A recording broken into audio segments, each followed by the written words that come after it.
Hello everyone, welcome back to the channel. I am Mad Camper. This is another video on Raid Shadow Legends.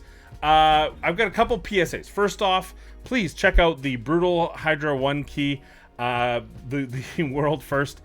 I knew I was memeing the title. I knew that there was going to be someone out there that had done it. It had been too long out there, and sure enough, a couple people reached out to me. It was awesome. The real purpose was to see what they did. I wanted to get some really cool ideas on how they were able to defeat the boss.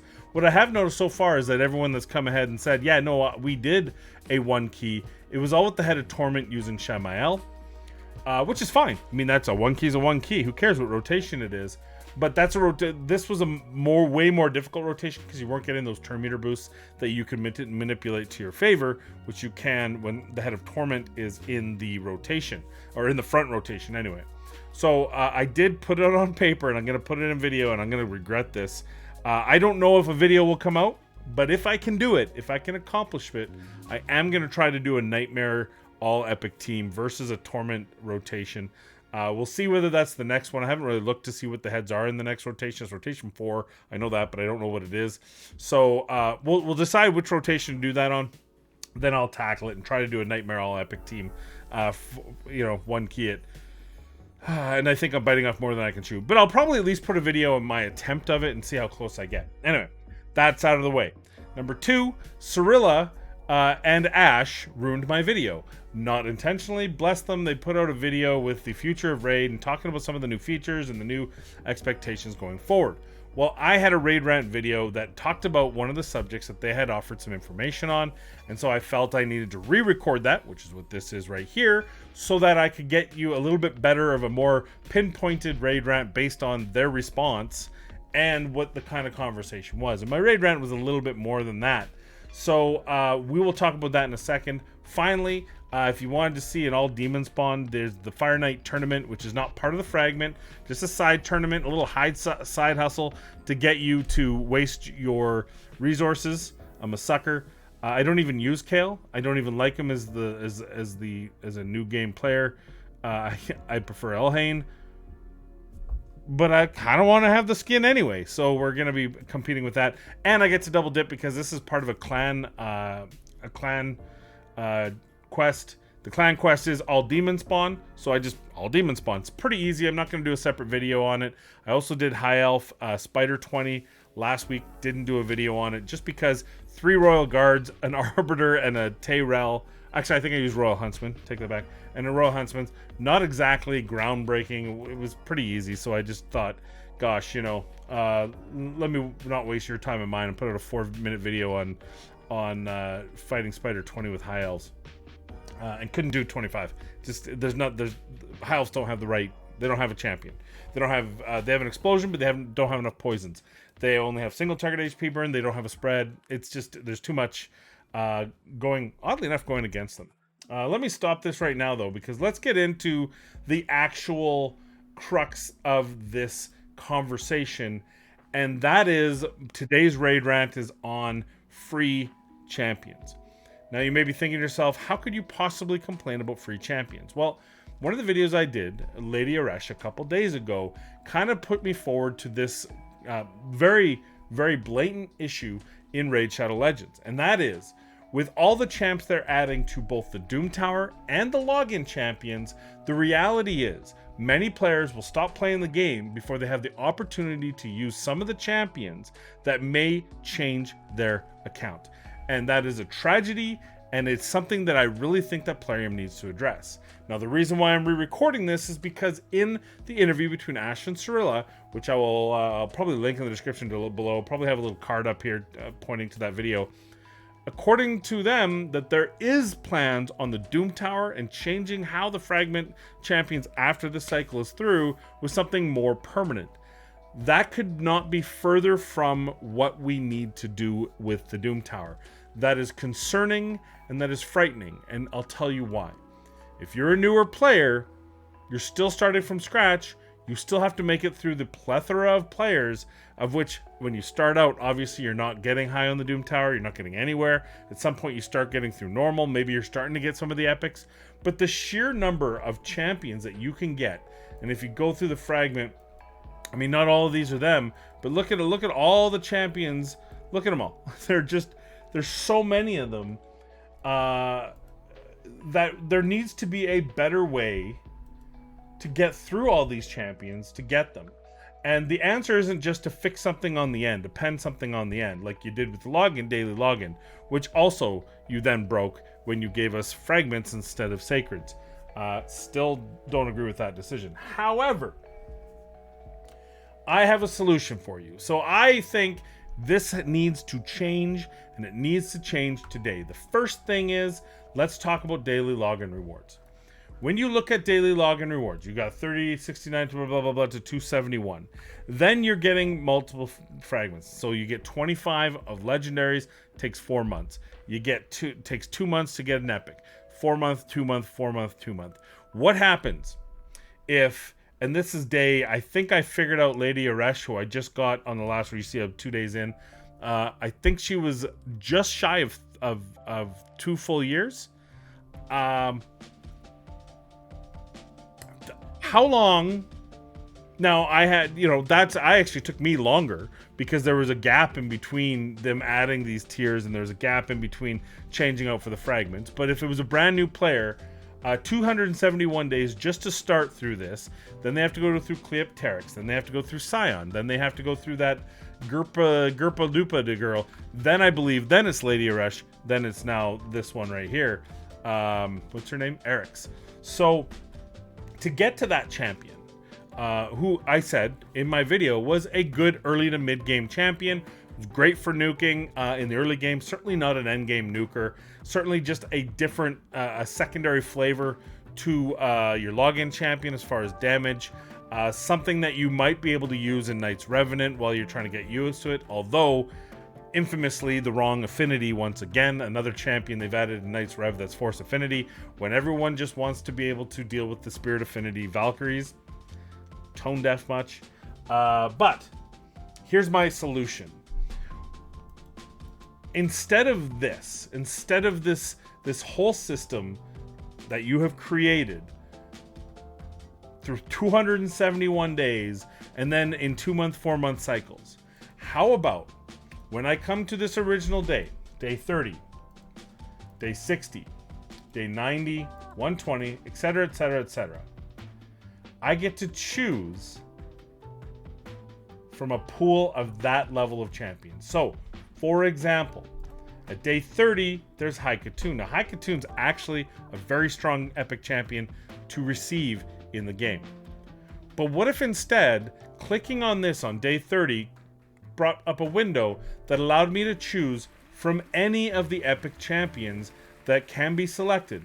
Maybe it's Grush, maybe it's Tanix, maybe it's Lordly Legionary, Dark Elhain, Scion, Lady Aresh. Why not have the opportunity at day 30 to pick any one of them, and at day 60, and so on and so forth? And then when you get to legendary champions, there will be another pool. That pool will be a pool of legendary champions that you get to pick.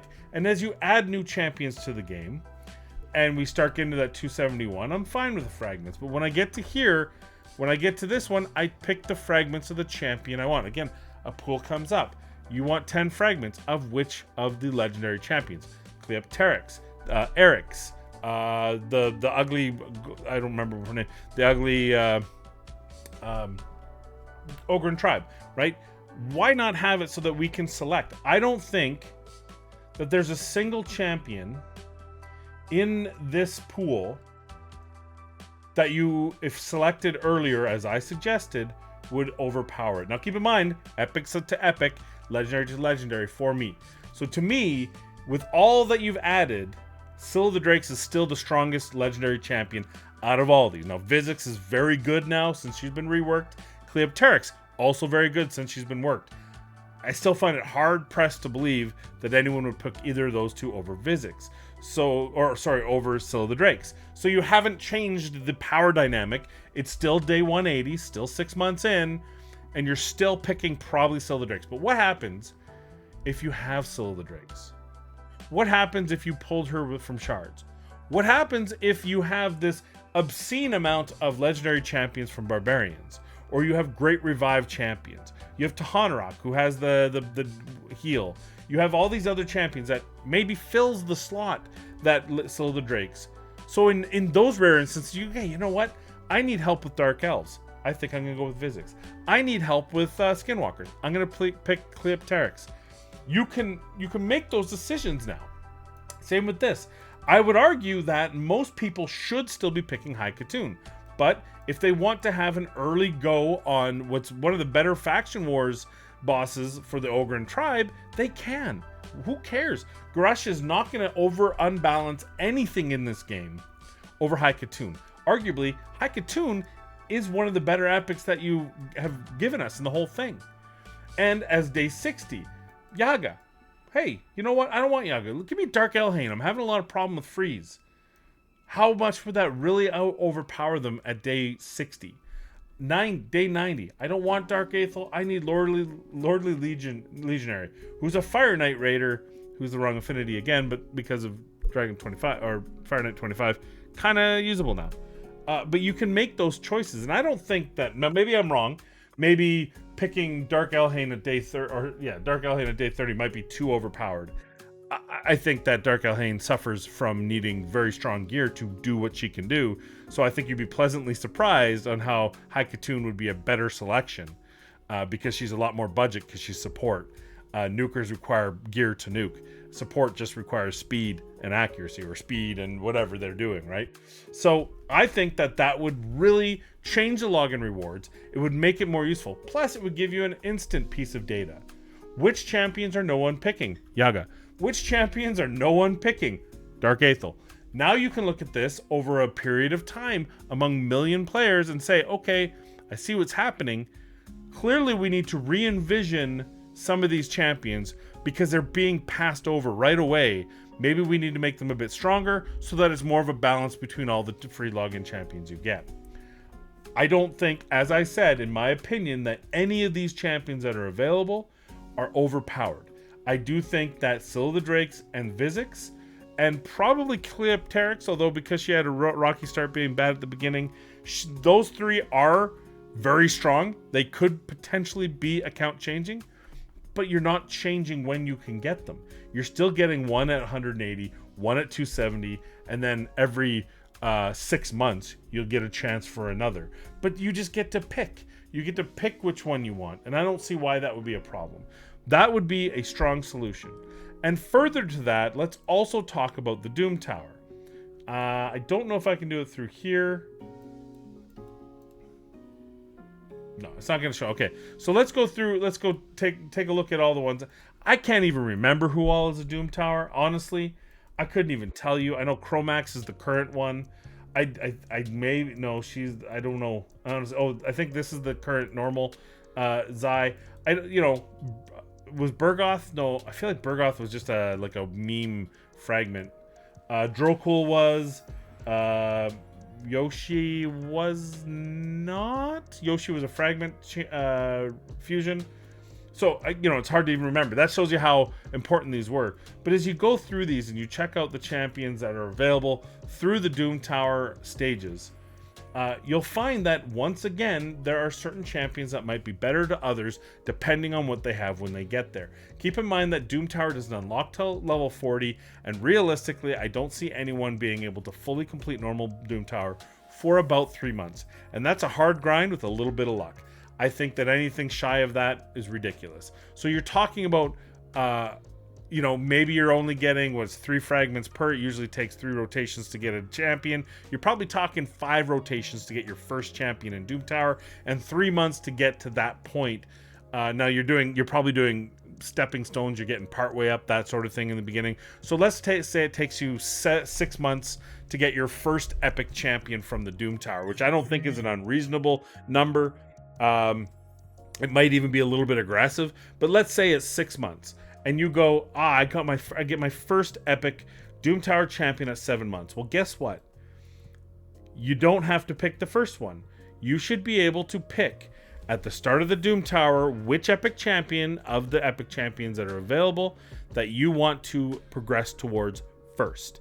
It's simply a little window that comes up with Rian and Akoth and Taya and Dark Kale and all the rest, and you pick one, and that's the one you start gathering fragments for. Or alternatively, you just get 3 fragments, and then after you get each secret room, it pops up and says where would you like to apply these 3 fragments? And it shows you all the epics. And then on the hard side, it does the same. Because let me tell you, if I could get Dark Kale at 7 months, that'd be impactful. I don't think it would be game changing. And it really depends on an account, right? The RNG of getting legendary champions or epic champions with good poison.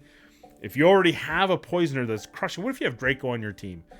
Dark Kale's great, but if you already have Draco, are you going to replace Draco with Dark Kale? Of course not. So maybe you need both of them. Maybe you want them for a poison explosion. So it unlocks new features. Say you have Zavia, and now you finally have Dark Kale to be able to activate Zavia. Whereas before, you didn't have anyone to activate Zavia, so she was just a useless legendary on your team. Now she's a game changer for your account. Maybe you already have 3 poisoners. You don't want Dark Kale. Maybe to you, the one that makes sense is Rion. She's got a nice kit, very useful. You want things like the weaken, you want the block buffs, and the revival piece. Maybe that's what makes sense for your account. Archmage Helmet, one of the best champions in the game. Was he a Doomtower fragment? Damn. Great. I mean, not one of the best, but one of the great free champions, I'll say. So to me, that would make more sense in being able to develop this. And I don't like what I'm hearing from we're going to create a new system, because the last time you created a new system, it was the fragments from the daily login, and all it did was take away a sacred and 100 gems with the chance to get a champion that no one was using. Now, granted, Cleopteryx was improved. RX I haven't had a chance to look at, but so far the epics and the other legend, the 3rd legendary, have been a disaster. Aresh is far too late in the game to be useful. She could have been useful if I was able to pick her up after 3 or 4 months. And the same thing with the Doomtower. By the time you get to the Doomtower and you get through all the champions, there's so little impact that those champions have on your account that it's deemed worthless. However, if you were able to choose from all these different champions that are part of the Doomtower, then maybe you'd actually be able to get a champion that you would be happy to receive on your team, that you would use, and that would make your team better and make you want to play the game. And hey, maybe even want to spend a little bit in the game too. And that's really the point from your perspective of this game, isn't to entertain me, is to make money off me. And the way you do that is by entertaining me. And I might just be entertained as a free-to-play player. Maybe I'm playing a second account, or maybe I'm spending on a second account if I can choose which of these champions I get first.